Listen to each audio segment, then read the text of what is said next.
네. 7번이 앞면 앞면. 나왔다며. 그러니까 네. 8번째는 뒷면 네. 배팅하죠. 이러면 제자가 못 되셨어요. 그렇겠죠. 네. 그러니까 제가 아니, 그렇죠. 그리고 안 건 거예요. 왜냐하면 이게 동전이라는 게 독립 확률이잖아요. 앞면이 확률이죠. 전이 앞뒤 나오든지 간에 상관없는 이번에 거죠. 던져 전혀 상관없잖아요. 그렇죠.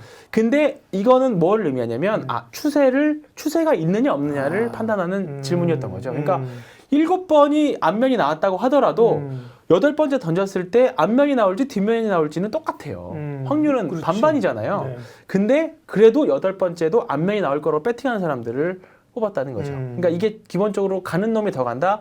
추세를 그러게요. 바라보는 관점인 거죠. 그 질문을 네. 아마 그 리차드 데니스가 황 팀장님이나 저한테 둘이 물어봤으면 저는 당연히 아까 앞면 7번 나왔죠. 저는 뒷면이요. 황 팀장 앞면이라고 했을 것 같아요. 그러겠죠.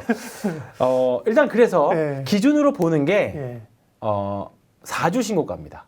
지난번에 한 말씀해 네, 주신 말씀드렸던 거. 네네. 4주 신고가. 이거 근데 4주 신고가를 어떻게 찾느냐? 근데 이거는 HTS에서 설정 가능해요? 다 설정이 다 가능합니다. 기본적으로 키움증권도 그렇고 저희 회사 HTS도 그렇고 네. 뭐 대부분의 증권사들 조건 검색식이나 또는 신고가 신저가 화면들이 다 대부분 있습니다. 그래서 이거 화면을 보시면 여기 보면 20일 신고가, 60일 신고가, 250일 신고가 이렇게 있죠. 그러니까 보면 4주면 20일이네? 네, 20일이면 4주죠. 그렇죠. 그래서 네. 제가 네. 4주 신고가를 보는 거고요. 60일 신고가면 이제 분기가 되는 거고 뭐 이제 1년 250일이면 뭐 이제 50주 신고가가 되겠죠. 보통은 우리가 신고가 할 때는 52주 신고가 그렇죠. 얘기를 많이 하죠. 예, 네, 예. 신고가 하는데 52주 신고가를 가기 위해서 대부분 4주 신고가를 거치면서 나가겠죠. 물론 처음에. 그렇겠죠. 4주 신고가가 지나고 나서 뭐 60일 가고 60일 신고가 가고 반기 신고가 가고 그다음에 50일 신고가를 가겠죠. 맞아요. 근데 이제 4주 신고가를 기점으로 본다고 하는 거죠. 네. 근데 문제는 4주 신고가는 네. 차트를 보면 누구나 살 수 있습니다. 누구나 살 수 있는데 누구나 뭐라고요? 누구나 살 수 있죠. 살 수 있다. 네, 누구나 살 수 있죠. 쉽게 말하면 우리 종목 중에서 최근에 보면 지금 제가 계속 보고 있던 넥센 타이를 한번 볼까요? 네.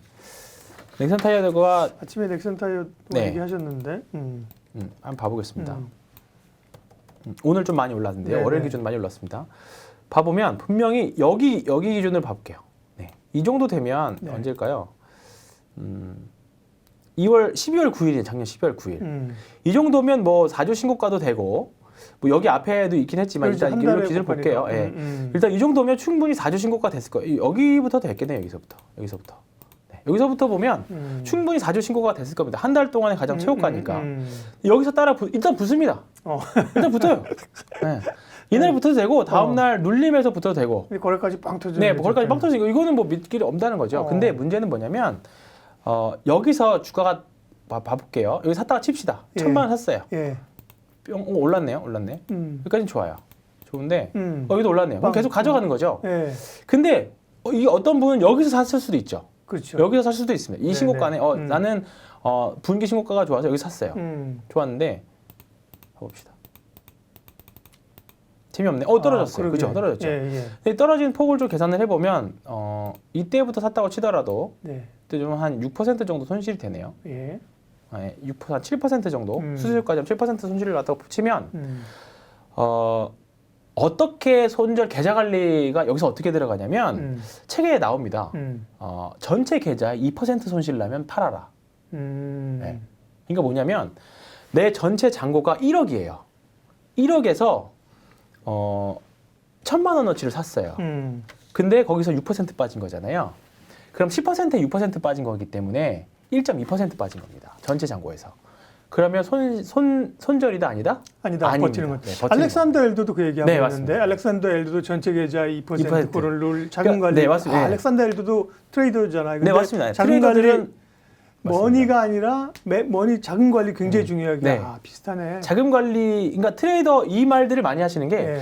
트레이딩은 일맥상통하다라는 말씀들을 많이 해요. 그러니까 이게 2%가 될 수도 있고 3%가 될 수도 있지만 그거는 자기 기준인 거고 네. 이분은 2%로 잡았던 거죠. 네, 그래서 그럼 여기서 잘라내는 거예요. 네. 이게 왜냐면 일단은 신저가잖아요. 지금 일단 단기로. 그죠? 만약에 2천만 원 했어요. 그러면 2% 넘었으니까 손절하는 거죠. 다시 오를지언정. 그러면 손실은 일단 최소한 2%로 제한이 되는 거죠. 전체 자금에서. 전체 자금에. 네. 왜냐면 2% 정도는 언제든지 이 방법 복구 가능하다. 그 이상 넘어가면 복구하는데 시간도 많이 걸리고 기회비용도 많이 써야 된다. 그게 중요하네. 그 네. 한 종목 투자한 거의 손실이 아니라 전체 운용자금의 네, 전체 손실이 운용자금에서. 얼마냐. 네, 맞습니다. 근데 이제 개인 투자자분들도 그렇고 네. 뭐 저도 그렇고 저도 네, 여전히 네, 그렇고 네. 여기서 팔고 올라가면 어떻게 해? 그게 그렇지. 제일 되게 크거든요. 속쓰리지. 속 쓰리죠. 갤포스 그러면 먹어야지. 갤포스 먹어야지. 차라리 팔고 다시 사는 것도 괜찮아요. 네. 예, 예, 다시 사는 것도 이게 다시 기회를 보는 거죠. 보다가 네, 네. 한번 봐보겠습니다. 여전히 우리가 지금 정도 가격이면 제가 판 것보다 더 올라와 있죠. 근데 여전히 4주 신고가는 아닌 거죠. 그렇죠. 아니겠죠. 네, 아닌 거죠. 앞에 보면. 네. 그러다가 쭉 가다가 보다가 이제 한 달 정도가 지나나 볼게요. 어. 아, 이 정도 이제 슬슬 하다가 이 정도. 그거는 확 이거는 누가 시선 봐도 4주 신고가네요. 신고가겠죠. 그죠? 네, 볼까요? 20일이어야 되니까 보면 네. 20일 신고가가 맞네요. 네. 네, 네. 이 정도면 따라 또 붙는 거죠. 거기서 따라붙어. 네, 따라 붙는 거죠. 근데 내가 봐보세요. 이게 왜 쉽지 어렵냐면 않죠, 내가 진짜. 여기서 팔았다고 치면 네. 종가로 팔았다면 6,040원에 팔았습니다. 근데 6,740원에 사야 돼요.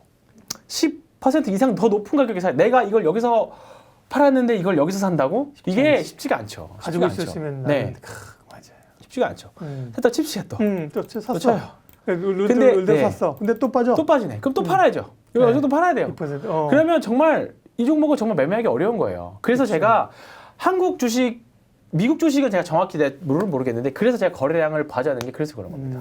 그냥 눌러줄 때, 그러니까 이 방금 여기서 12월 말경에 팔았던 거는 이제 데니스 리차드의 방법이고 리차드 데니스의 방법이고 저는 빠졌을 때 거래량이 거의 없잖아요. 저는 이 정도는 버틸 수 있다고 봐요. 네, 버틸 수 있다고. 왜냐면 빠졌을 때 거래량도 별로 없었고 횡보할 때도 거래량도 없었고. 근데 이제 더 추가 매수한 타이밍들을 계속 보는 거겠죠. 근데 아마 이 정도 양봉이 나와야 저도 추가 매수를 아마 할 겁니다. 근데 이것도 마찬가지예요. 그 다음에 또 버텨야 되네. 또 버텨야 되죠. 그러니까요. 네. 근데 기본적으로 공부는 하셔야 되는 게 네. 타이어 업종을 우리가 왜 사야 되는지도 공부는 해야 돼요. 음. 타이어 업종을 왜 사야 되는지도. 왜냐하면 분명히 자동차가 다 바뀌는데 그럼 당연히 타이어도 많이 팔리겠지. 한국 타이어, 넥센 타이어 다 팔리겠지. 근데 변동성이 베타는 넥센 타이어가 좋으니까 좀 위험해도 넥센 타이어 한번 해봐야도 되지 않을까? 이렇게 접근할 수 있는 거죠. 그래서 또 버팁니다. 그래서 버티다가 이럴 때 있을 때는 또 이제 본격적으로 이렇게 여기까지 오게 된 거죠. 사실 제일 베스트는 여기서 팔고 여기서 팔다가 사실 원래대로 하면 어제 또 샀었어야죠. 어제. 그죠? 어제 또 샀었어야 돼요. 판 다음에 그렇죠. 그렇죠. 예. 더 비싸게. 예. 더 비싸게 팔아야 돼. 여기서 샀었어야 되죠. 그렇죠. 내일 또 어떻게 될지 모르지만 어제 샀다면 6%는 먹었겠죠. 6% 정도 먹었겠죠. 근데 여기서 계좌 관리 2% 손실, 2% 이내 손실이죠. 전체 계좌에서 이것도 전체 계좌에서 2% 이내 손실이고 여기니까 이 추세가 얼마까지 올라갈지는 모르지만 이 큰 거를 또 보면서 계속 쭉쭉쭉 가는 거죠. 4% 손실 보고 여기서 뭐 또 예를 들면 이게 또 뭐 전체 잔고에서 2% 먹지는 않았겠지만 예. 충분히 이걸로 또 여기서 만약에 시세가 계속 우리 예상대로 간다라고 하면 그거를 다 만회할 수 있다라는 걸 전제 조건을 깔고 하는 거죠, 사실. 그러니까 어렵습니다, 사실. 그래서 이 책 내용만 대충 보시면 그냥 4주 신고가 따라서 하는 거야. 그리고 뭐 손실 나면 파는 거야. 그건데 이 사람의 방법대로 돈을 불리기가 굉장히 어렵습니다. 네. 실행이 어려운 거네. 실행이 어렵습니다. 그렇죠. 그리고 그래서 제가 처음에 말씀드렸던 게 계좌 관리가 더 어렵다. 네, 그거는 정말 본인만의 계좌 관리들, 그다음에 본인의 노하우를 통해서 관리를 하셔야 되는 부분들이지 이런 부분들을 통해서 좋은 방법이 하나 있어요. 네. 이 멘탈이 쉽지 않잖아요. 그럼요. 그다음에 진정한 프로, 제가 프로와 아마추어 얘기하면서 진정한 프로는 자기가 팔았던 가격보다도 더 높은 가격에 사야죠. 주식을 살 수 있는 사야죠. 사람이다. 근데 쉽지 않아요. 쉽지 않죠. 그러니까 좋은 방법 뭐냐면 계좌 관리는 딴 사람이 해주는 거야. 기계적으로. 그렇죠. 예. 근데 저도 이렇게 이런 식으로 이제 다른 제 손님분들 이렇게 뭐 하자 손절하자 하는데 거의 대부분 손실 날 때는 잘 안 팔려고 하세요. 절대로 인간의 심리, 그러니까 주식이라는 게 인간의 심리를 역행하는 거라서 어렵습니다. 역행하는 거죠. 네. 제가 여기 방송에서 말씀드렸는지 모르겠지만 똑같은 플러스 마이너스 10% 예를 들어서 1억일 때 1,000만 원 됐었던 거랑 1억이 9천만 원 됐을 때 거랑 똑같이 플러스 10% 마이너스 10%잖아요. 근데 이거를 절대값을 씌우면 똑같은 10이라는 숫자 10%잖아요. 근데 우리가 감정적으로 버티기 쉬운 게 어디가 더 버티기 쉬우세요? 1억에서 1,000만 원까지 플러스 거랑 10% 넘는 거랑 네. 10% 넘는 거랑 내 감정의 동요가 어디서 더 없어요. 당연히 떨어지는 게 더 진폭이 크죠. 그런가요? 10 아는가요? 근데 그렇게 생각하실 수도 있는데 플러스 10% 가시면 네. 8, 90 떨어질까 봐. 8, 90 하는 심리가 강하고 마이너스 10%는 뭐 기다리면 되지. 이 심리가 그럴 강하다는 수 거죠. 있다. 네네. 당연히 뭐 떨어지면 뭐 불안해하시는 분들도 당연히 있는데 저는 오히려 초보자분들이 떨어지면 막 불안해하시잖아요. 저는 오히려 그럴 때 잘라내는 연습들을 잘 하시면 먹을 때 제대로 먹을 수 있다고 봐요. 네. 근데 오히려 주식을 오래 하면 오래 할수록 플러스 10% 가면 내 여기서 지금까지 먹은 거라도 챙겨야지라는 심리가 쫄리는구나. 강하고 떨어지면 아 이거 뭐 버틸 수 있잖아. 물타기 하면 되지. 그냥 그 생각이 심리적으로 편하다라는 거죠. 그래서 뭐 제 말에 반대하시는 분도 있을 수 있긴 하겠지만 그러니까 통계 자료나 책들을 보면 마이너스 10%가 더 버티기 쉽다라는 경향들이 더 많이 있습니다. 근데 이제 마이너스 10%가 불안하신 분들이면 역으로 트레이딩으로 성공하실 수 있는 기본 자질을 가지고 있다라고 긍정적으로 생각해 주시면 더 감사하겠습니다. 네. 그러니까 리차드 데니스의 터틀 트레이딩 신고가 매매법의 핵심을 얘기하셨네요. 저는 네. 책 안 읽어봤는데 읽어보려고요. 사실 네. 이제 뭐 연휴 동안에 읽어보려고 하는데 4주 신고가하고 그 리스크 관리를 해주는 계좌 관리하는 게 핵심이에요. 네, 계좌 관리가 더 핵심입니다, 사실. 그러게. 네. 네. 왜냐하면 52주 신고가 종목을 사더라도 거기서 계좌 관리만 잘하면 그러니까 계좌 관리라는 게 결국은 리스크 관리, 손절매 이런 것들이거든요. 그렇죠. 우리가 개인 투자자분들이 해칭을 잘 하실 수는 없기 때문에 결국 우리가 할 수 있는 거는 손절이거든요. 질문. 네, 그 좋다. 하단으로 계좌 관리한다. 전체 뭐 2%. 2%든 아니면 개별 종목에 대해서도 로스컷 기준을 가지고 있잖아요. 네. 지금 리차드 데니스가 얘기한 전체 총액의 2% 올라갈 때는 어디서 팔아? 올라갈 때도 마찬가지. 네. 올라가. 네. 그게 버티는 거죠. 네. 버티는데 팔아야 될 시점이 네, 언젠가 팔 올 거 시점은 아니에요. 올라가다 꺾이잖아요. 네. 꺾일 때 그 차액이 음. 계좌의 2%를 훼손하면. 그러니까 우리가 흔히 말하는 우리가 방금 차트를 하나 보면 네네. 최근에 MC넥스 같은 것들을 리차드 데니스들은 보유를 했을 겁니다. 보시면 얘도 이 부분이 4주 신고가죠. 근데 요거는 제가 제 손님들을 그대로 적용해가지고 수익이 났던 종목 중에 하나인데요. 앞에 보시면 제가 말씀드렸던 매집봉들이 앞에 계속 있었죠. 그러게요. 네, 계속 있었고 워낙에 대형주장이었기 때문에 공격적으로 따라붙지는 않았습니다만 여기 작년 말에는 좀 공격적으로 따라붙었어요. 장대 양봉이 요거는 좀 수상하다. 그게 한 4주 신고가 네, 되겠네. 딱 봐도 4주 신고가 됐겠죠. 그렇죠. 네. 뭐 물론 여기도 4주 신고가라고 하기에는 조금 뭔가 깔끔하진 않고 여기서 사서 물렸을 수는 있겠네요. 여기. 네, 여기 정도에서는 물렸을 수도 있겠습니다. 네, 여기나 여기 정도. 근데 일단은 계속 좀 저는 여기서 진입은 안 했고 여기서는 한번 해볼 만했던 거죠. 이따가 뭐 여기서 샀으면 더 얼마나 좋았겠습니까만은 이제 확인하고 네, 하는 거니까 확인하고. 여기서는 샀죠. 그럼 여기서 사서는 이제 리스크 관리만 하면서 버티는 거예요. 이거는 좀 뭔가 심상치가 않다. 뭔가 꽉 찬 양봉도 나왔고 해서. 그래서 보면 계속 이렇게 운이 좋게도 이렇게 갔죠. 그러니까 보면 우리가 이거 보면 이거 50주 신고가잖아요. 네, 50주 신고가 된 거죠. 네, 50주 신고가가 된 거예요. 네. 그렇기 때문에 이런 것들이 계속 버티는 게 어디까지 꺾일지 모르니까. 근데 떨어질 때 전체 총 잔고가 이 주식에서 포트에서 차지하는 총 비중이 전체 잔고의 2%를 훼손할 만큼 떨어지면 더 가더라도 파는 거죠. 근데 아직까지는 파는 정도는 아닌 거죠. 네, 오늘은 빠지긴 했지만 다르겠네. 먹은 게 있기 때문에 이미 한 30%, 40% 그런가요? 정도 올라왔기 때문에 여기서 요만큼 오늘 뭐 한 5% 떨어진다고 하더라도 전체 잔고에서 2%를 그 전에 한번 여기서 털렸을 가능성 없나요? 그 전에? 여기? 1월 말? 여기요. 네. 글쎄요. 여기는 저는 안 팔았습니다. 일단은. 네, 팔진 않았습니다. 네, 팔진 않았는데 이런 것들은 이제 한국형 글쎄 뭐 한국형이라는 말이 맞는지 모르겠지만 네. 제 매매법으로는 충분히 뭐 거래량 없이 하락인데 뭐 이걸 뭘 팔아요. 뭐 일단은 버텨보고 떨어지면 그때 가서 자르죠. 뭐 그런 식으로 버텼고요.